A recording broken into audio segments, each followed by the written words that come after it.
नमस्कार दोस्तों, स्वागत है आपका आपके अपने चैनल महाविद्या एकेडमी में। हम यूपी ट्रिपल एससी पेट के लिए हिस्ट्री देख रहे हैं। लास्ट वीडियो में हमने सिंधु घाटी सभ्यता और वैदिक संस्कृति को कंप्लीट कर लिया था।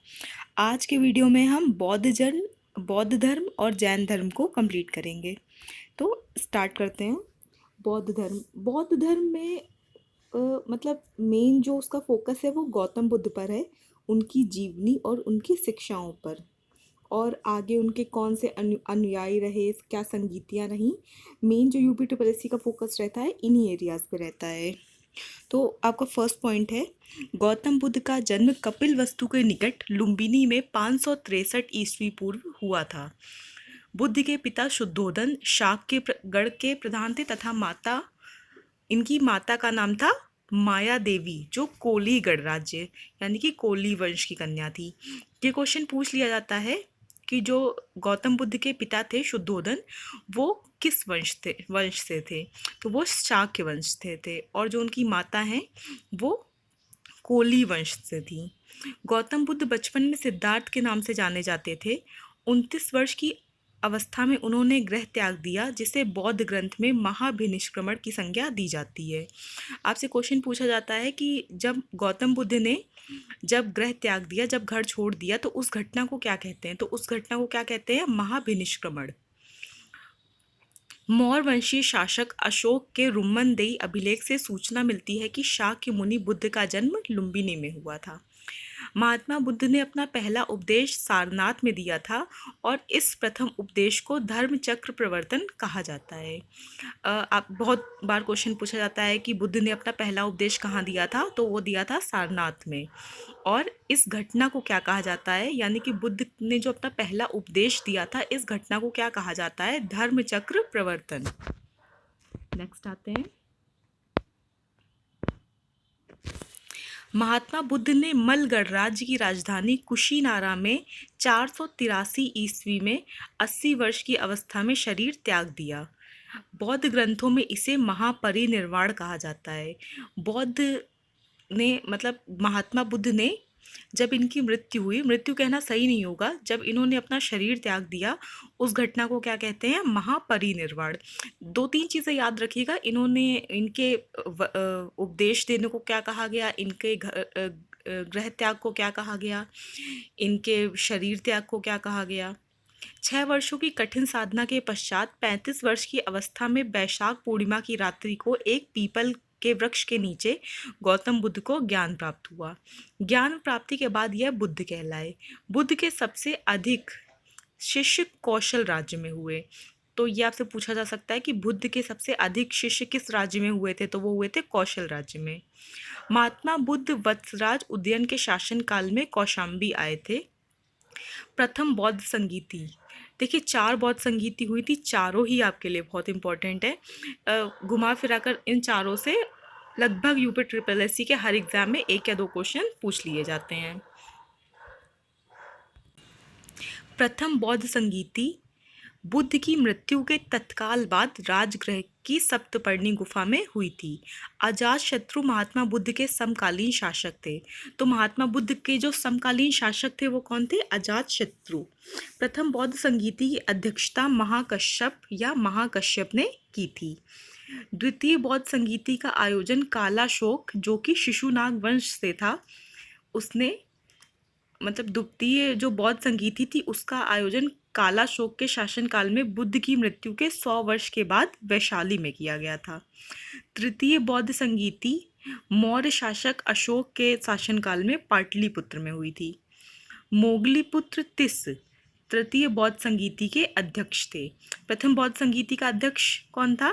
देखिए ये नीचे पूरा एक चार्ट दिया हुआ है, ये आपको याद करना है, ठीक है। चतुर्थ बौद्ध संगीति कनिष्क के शासनकाल में कुंडलवन कश्मीर में हुई थी। चतुर्थ बौद्ध संगीति कहाँ हुई थी? कुंडलवन कश्मीर में। किसके शासनकाल में? कनिष्क के। इसकी अध्यक्षता वसुमित्र एवं उपाध्यक्षता अश्वघोष ने की थी। देवदत्त बुद्ध का चचेरा भाई था। बौद्ध सभाएं, देखिए ये चारों बौद्ध संगीतियां हैं। प्रथम बौद्ध संगीति 483 ईस्वा पूर्व स्थान राजगृह महाकश्यप या महाकश्यप। और राजा कौन था, किसके शासन था वो, किसके शासनकाल में हुई थी, अजात शत्रु के। द्वितीय बौद्ध संगीति 383 ईस्वा पूर्व वैशाली में, अध्यक्ष था शुभुकामी और राजा था कालाशोक। तृतीय बौद्ध संगीति हुई 247 ईस्वा पूर्व, स्थान था पाटलिपुत्र, अध्यक्ष था मोगलीपुत्र तिस और राजा था अशोक। चतुर्थ बौद्ध संगीति हुई थी ईस्वी की प्रथम शताब्दी में, स्थान था कुंडलवन, अध्यक्ष था वसुमित्र और राजा था कनिष्क। देवदत्त पहले उनका अनुगत बना और फिर उनका विरोधी बन गया था। सर्वप्रथम बुद्ध ने जिन 4 आर्य सत्यों का उपदेश दिया वो इस प्रकार हैं: दुख, दुख समुदाय, दुख निरोध तथा दुख निरोधागामिनी प्रतिपदा। ये वो 4 आर्य सत्य हैं जिनका बुद्ध ने सर्वप्रथम उपदेश दिया था। नेक्स्ट आते हैं, देखिए बुद्ध के जीवन से संबंधित कुछ प्रतीक हैं जो उनके हर एक स्टेप को शो करते हैं। बुद्ध का जो जन्म हुआ था, उनके जन्म को जिस प्रतीक से डिनोट किया जाता है वो है कमल व सांड, गृह त्याग घोड़ा, ज्ञान पीपल या बोधि वृक्ष, निर्वाण पद चिन्ह, मृत्यु स्तूप। मतलब कि उनका जो जन्म हुआ था उसको कमल व सांड के प्रतीक के रूप में जानते हैं। गृह त्याग का प्रतीक था घोड़ा, ज्ञान का प्रतीक था बोधि वृक्ष, निर्वाण का प्रतीक था पद चिन्ह और मृत्यु का प्रतीक थे स्तूप। महात्मा बुद्ध कर्म सिद्धांत में विश्वास करते थे। अपने प्रिय शिष्य आनंद के कहने पर बुद्ध ने वैशाली में स्त्रियों को बौद्ध संघ में भिक्षुणी के रूप में प्रवेश की अनुमति प्रदान की। आपसे पूछा जा सकता है कि किसके कहने पर बुद्ध ने स्त्रियों को बौद्ध संघ में भिक्षुणी के रूप में प्रवेश की अनुमति प्रदान की, तो अपने शिष्य आनंद के कहने पर। बौद्ध संघ में सर्वप्रथम शामिल होने वाली स्त्री महाप्रजापति गौतमी थी। तो प्रथम स्त्री कौन थी जो शामिल हुई, महाप्रजापति गौतमी। त्रिपिटक बौद्ध ग्रंथों में सर्वाधिक महत्वपूर्ण है। ठीक है, बुद्ध की मृत्यु के बाद उनकी शिक्षाओं को संकलित कर 3 भागों में बांटा गया। इन्हीं को त्रिपिटक कहते हैं। यानी कि त्रिपिटक क्या है, बुद्ध की जो शिक्षाएं हैं उन्हीं का एक संग्रह है। वो 3 त्रिपिटक में कौन सी 3 पिटक आते हैं, एक विनय पिटक, सुत्त पिटक और अभिधम्म पिटक। जो विनय पिटक है वो संघ संबंधी नियम या आचार की संहिता, आचार की शिक्षाओं से संबंधित है। जो सुत्त पिटक है वो धार्मिक सिद्धांत से संबंधित है और अभिधम्म पिटक दार्शनिक सिद्धांत से संबंधित है। तो अभिधम्म पिटक किससे संबंधित है, दार्शनिक सिद्धांतों से। थेरी गाथा बौद्ध साहित्य है जिसमें 32 बौद्ध कवित्रियों की कविताएं संकलित हैं। बिहार में राजगिर की पहाड़ियाँ 400 मीटर की ऊंचाई, यानी कि राजगीर की पहाड़ियों की ऊंचाई कितनी है, 400 मीटर। बिहार में राजगिर की पहाड़ियों पर स्थित शांति स्तूप विश्व का सबसे ऊंचा कहा जाने वाला विश्व शांति स्तूप है। तो विश्व का सबसे ऊंचा विश्व शांति स्तूप कौन सा है, शांति स्तूप, जो कहाँ पर है, बिहार की राजगृह पहाड़ियों पर। भरहूत एवं सांची के स्तूप की स्थापना मौर्य शासक अशोक के शासनकाल में हुई थी। अमरावती स्तूप का निर्माण सातवाहन के समय में हुआ था। सातवाहनों की राजधानी प्रतिष्ठान या पैठन थी। इनकी प्रारंभिक राजधानी अमरावती मानी जाती है। ये क्वेश्चन आपसे काफ़ी बार पूछा जाता है कि सातवाहनों की प्रारंभिक राजधानी कौन सी थी, तो थी अमरावती। महास्तूप का निर्माण अशोक के समय में ईंटों की सहायता से हुआ था, जिसके चारों ओर काष्ठ की वेदिका बनी थी। शुंग काल में उसे पाषाण पट्टिकाओं से जड़ा गया था तथा वेदिका भी पत्थर की ही बनाई गई थी। सातवाहन युग में वेदिका के चारों ओर 4 तोरण लगा दिए गए थे। तो वेदिकाओं के चारों तरफ क्या लगा दिए गए थे, 4 तोरण। बौद्ध दर्शन में क्षणिकवाद को स्वीकार किया गया है। ये कई बार आपसे पूछा जाता है कि इस फिलॉसफी में क्या चीज़ एक्सेप्ट की गई है, इस फिलॉसफी में क्या चीज़ है। कई बार आपसे होगा 3 चीज़ें एक फिलॉसफी की देगा और कोई एक किसी अलग की दे देगा, तो आपसे पूछेगा इनमें से कौन सी इसकी नहीं है। तो ये याद रखिएगा कि बौद्ध दर्शन में क्षणिकवाद को स्वीकार किया गया है। गौतम बुद्ध को एशिया के ज्योतिपुंज के तौर पर जाना जाता है। गौतम, ये तो बहुत फेमस बात है कि द लाइट ऑफ एशिया किसको कहते हैं, गौतम बुद्ध को। गौतम बुद्ध के जीवन पर एडविन अर्नोल्ड ने लाइट ऑफ एशिया नामक काव्य पुस्तक की रचना की थी। यह लंदन में 1879 ईस्वी में प्रकाशित हुई थी। लाइट ऑफ एशिया पुस्तक ललित विस्तार के विषय वस्तु पर आधारित है। नेक्स्ट आते हैं, कुषाण काल में ही गांधार एवं मथुरा कला शैली के तहत बुद्ध एवं बोधिसत्व की बहुसंख्यक मूर्तियों का निर्माण हुआ। देखिए ये जो बोधिसत्वों और बुद्ध की जो मूर्तियां हैं ये खड़ी और बैठी स्थितियों में बनाई गई हैं। भूमि स्पर्श मुद्रा की सारनाथ की बुद्ध मूर्ति गुप्त काल से संबंधित है। तो जो भूमि स्पर्श मुद्रा की गौतम बुद्ध की मूर्ति है किस काल से संबंधित है? गुप्त काल से।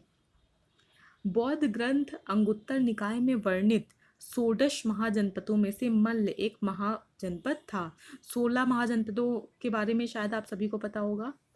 नागार्जुन कनिष्क के दरबार की एक महान विभूति था। उसकी तुलना मार्टिन लूथर से की जाती है। तो नागार्जुन की तुलना किससे की जाती है? मार्टिन लूथर से। और ये किसके दरबार में था? कनिष्क के दरबार में। कनिष्क के दरबार में वसुमित्र, अश्वघोष और चरक भी थे। ह्वेन त्सांग ने उसे संसार की 4 मार्गदर्शक शक्तियों में से एक कहा है। किसे? कनिष्क को। और किसने कहा है? ह्वेन त्सांग ने। यहाँ पर बौद्ध धर्म आपका कंप्लीट होता है। बौद्ध धर्म के जितने वन लाइनर क्वेश्चन बनते हैं, जितने आपसे यूपी ट्रिपल एससी में पूछे जाते हैं, वो आपके कवर हो गए हैं। अब हम आते हैं जैन धर्म पे। तो जैन धर्म में का मेन फोकस आपको जो करना है वो महावीर स्वामी, उनकी जीवनी, उनकी शिक्षाओं और थोड़ा बहुत जैन धर्म के जो बारे में और उनकी चीज़ें हैं उस पर करना है।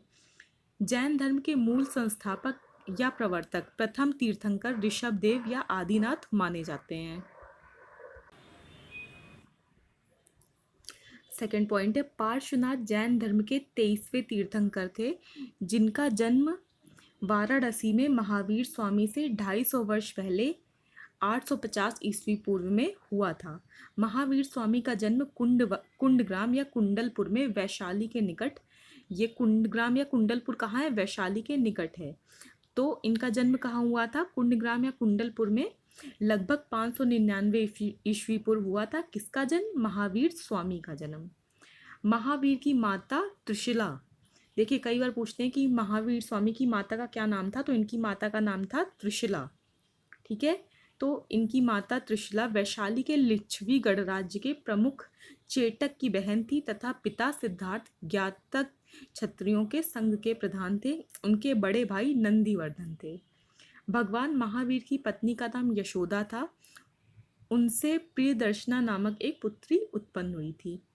प्रियदर्शना का विवाह जमाली नाम के क्षत्रिय से हुआ था, जो बाद में महावीर स्वामी का अनुयायी बन गया था। कई बार आपसे पूछ लिया जाता है कि महावीर स्वामी के दामाद का क्या नाम था, तो उनका क्या नाम था? जमाली।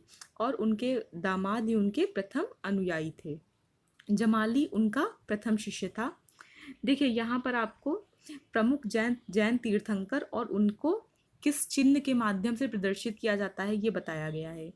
तो जो पहले तीर्थंकर हुए थे ऋषभदेव, उनका जो प्रतीक चिन्ह है वो है बैल। अजीतनाथ का है हाथी।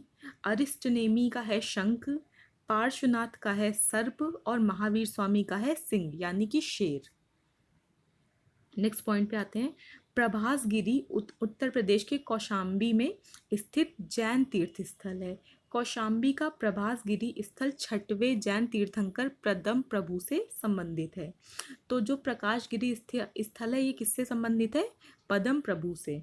जैन धर्म में पूर्ण ज्ञान के लिए कैवल्य शब्द का प्रयोग किया गया है। तो जैन धर्म में कैवल्य शब्द का क्या मतलब है? इसका मतलब है पूर्ण ज्ञान। महावीर स्वामी को 12 वर्षों की कठोर तपस्या तथा साधना के बाद जंबिक ग्राम के समीप ऋजुपालिका नदी के तट पर एक साल वृक्ष के नीचे कैवल्य यानी कि पूर्ण ज्ञान की प्राप्ति हुई थी। फलतः वह कैवलिन कहलाए। मतलब महावीर स्वामी को जो ज्ञान की प्राप्ति थी वो कहाँ पर हुई? ऋजुपालिका नदी के तट पर साल वृक्ष के नीचे हुई थी। जैन धर्म में मोक्ष के लिए 3 साधन आवश्यक बताए गए हैं: सम्यक दर्शन, सम्यक चरित्र और सम्यक ज्ञान। जैन धर्म के मोक्ष के 3 साधन कौन से हैं? सम्यक दर्शन, सम्यक चरित्र और सम्यक ज्ञान। जैन धर्म में पंच महाव्रत व्रतों को बताया गया है। ये पंच महाव्रत कौन से हैं? अहिंसा, सत्य, ब्रह्मचर्य, अस्तेय एवं अपरिग्रह। ये काफ़ी इंपॉर्टेंट है। तो 5 ये पंच महाव्रत और ये 3 मोक्ष के साधन याद रखिएगा। जैन धर्म में गृहस्थों के लिए पंच महाव्रत अड़ु व्रत के रूप में व्यवव्रत हुआ है। यानी कि जो गृहस्थ लोग हैं उनके लिए पंच महाव्रत में अड़ु व्रत भी है। अहिंसा जैन धर्म का आधारभूत बिंदु है। जैन धर्म का आधारभूत बिंदु क्या है? अहिंसा। महावीर स्वामी जैन धर्म के 24वें तीर्थंकर थे। ये तो काफ़ी लोगों को पता होगा। 24वें तीर्थंकर कौन थे? महावीर स्वामी। जैन संगीतियाँ देख लेते हैं। जैन संगीतियाँ देख लेते हैं। जो प्रथम जैन संगीति थी वो 310 ईसा पूर्व पाटलिपुत्र में हुई थी और इसके अध्यक्ष कौन थे? स्थूलभद्र। सेकंड जो जैन संगीति थी वो 6ठी शताब्दी में हुई थी वल्लभी, गुजरात में, और इसके जो अध्यक्ष थे वो कौन थे? क्षमा श्रवण। 14 पूर्वो प्राचीनतम जैन ग्रंथ है। तो जो प्राचीनतम जैन ग्रंथ है वो कौन सा है? 14 पूर्वो, यानी कि हाँ, बस यही याद रखिएगा। 12 अंगों में जैन सिद्धांतों का संकलन प्रथम जैन सभा में किया गया था। तो 12 अंगों का सर्वप्रथम संकलन कहाँ किया गया था? जैन सभा में। प्रायः सभी प्रारंभिक धार्मिक जैन साहित्य प्राकृत की विशिष्ट शाखा अर्धमागधी में लिखा गया है। आचार रांग सूत्र, सूत्र कृतांग और वृहत कल्प सूत्र आरंभिक जैन साहित्य का भाग हैं। अब यहाँ पर देखिए आपको 16 जनपद और उनकी राजधानियाँ दी गई हैं। कभी कभी ये पूछ लिया जाता है आपको कोई एक महाजनपद देकर उस या तो उसकी लोकेशन पूछ ली जाती है या तो उसकी राजधानियाँ पूछ ली जाती हैं। तो जो अंग जनपद था उसकी राजधानी थी चंपा, मगध की थी गिरिब्रज या राजगृह, काशी की वाराणसी, वत्स की कौशाम्बी, वज्ज की वैशाली, कौशल की साकेत तथा श्रावस्ती, अवंती की उज्जैन या माहिष्मती। माहिष्मती आप लोगों के लिए काफ़ी जाना पहचाना नाम होगा।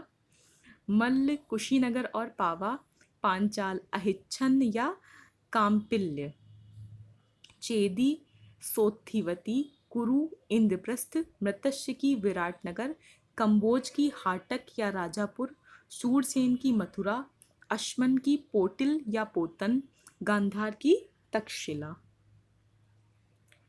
नेक्स्ट आते हैं। चंद्रगुप्त मौर्य के शासनकाल में पाटलिपुत्र में प्रथम जैन सम्मेलन आयोजित किया गया था जिसमें श्वेतांबर आगम का संपादन किया गया। तो प्रथम जैन सम्मेलन किसके शासनकाल में हुआ था? चंद्रगुप्त मौर्य के। अशोक तथा उसके पौत्र दशरथ के समय में बराबर तथा नागार्जुन पहाड़ियों को काटकर आजीविकों के लिए आवास बनाए गए थे।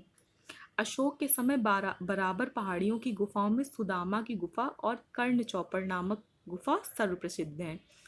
तो ये किसके समय की गुफाएं हैं? अशोक के समय की। श्रवण बेलगोला कर्नाटक राज्य में स्थित है। तो श्रवण बेलगोला कहाँ स्थित है? कर्नाटक राज्य में स्थित है। श्रवण बेलगोला में गंग शासक रचमल के शासन में चामुंड राय नामक मंत्री ने लगभग 981 ईस्वी में बाहुबली गोमट की विशालकाय जैन मूर्ति का निर्माण कराया था। तो ये चामुंड राय नामक मंत्री ने किसका निर्माण कराया था? बाहुबली गोमट की विशालकाय जैन मूर्ति का। बाहुबली प्रथम जैन तीर्थंकर ऋषभदेव के पुत्र माने जाते हैं। तो ये जो बाहुबली प्रथम था ये कौन था? ऋषभदेव के पुत्र। मस्तकाभिषेक जैन धर्म का एक महत्वपूर्ण उत्सव है जो 12 वर्ष के अंतराल पर कर्नाटक राज्य में श्रवण बेलगोला में आयोजित किया जाता है। तो श्रवण बेलगोला में 12 वर्ष के अंतराल पर कौन सा जैन उत्सव मनाया जाता है? महामस्तकाभिषेक। ये देखिए जैन धर्म के या उसी शासनकाल के आसपास के प्रमुख विद्वान और उनके मतलब वो विद्वान किसके संरक्षण में थे या किन शासकों के समय में थे ये आपको दिया गया है। तो जो हर्षेण थे ये समुद्रगुप्त के समय में थे। कौटिल्य या चाणक्य ये तो सभी को पता है कि ये चंद्रगुप्त मौर्य के समय में थे, अशोक कनिष्क के समय में थे, नागार्जुन भी कनिष्क के समय में थे, चरक भी कनिष्क के समय में थे, बाणभट्ट हर्षवर्धन के समय में थे, चंद्रबरदाई पृथ्वीराज चौहान, कालिदास चंद्रगुप्त विक्रमादित्य। इसको एक बार और देख लीजिएगा। हरिशेड समुद्रगुप्त के समय में थे, कौटिल्य या चाणक्य चंद्रगुप्त मौर्य के समय में थे, अश्वघोष नागार्जुन और चरक ये कनिष्क के समय में थे, बाणभट्ट हर्षवर्धन के समय में थे, चंद्रबरदाई पृथ्वीराज चौहान के समय में थे और कालिदास चंद्रगुप्त विक्रमादित्य के समय में थे। तो यहाँ पर आपका बौद्ध धर्म और जैन धर्म कंप्लीट होता है। आगे के वीडियो में हम मौर्य वंश, गुप्त वंश और आगे की चीज़ें देखेंगे। वीडियो देखने के लिए थैंक यू सो मच।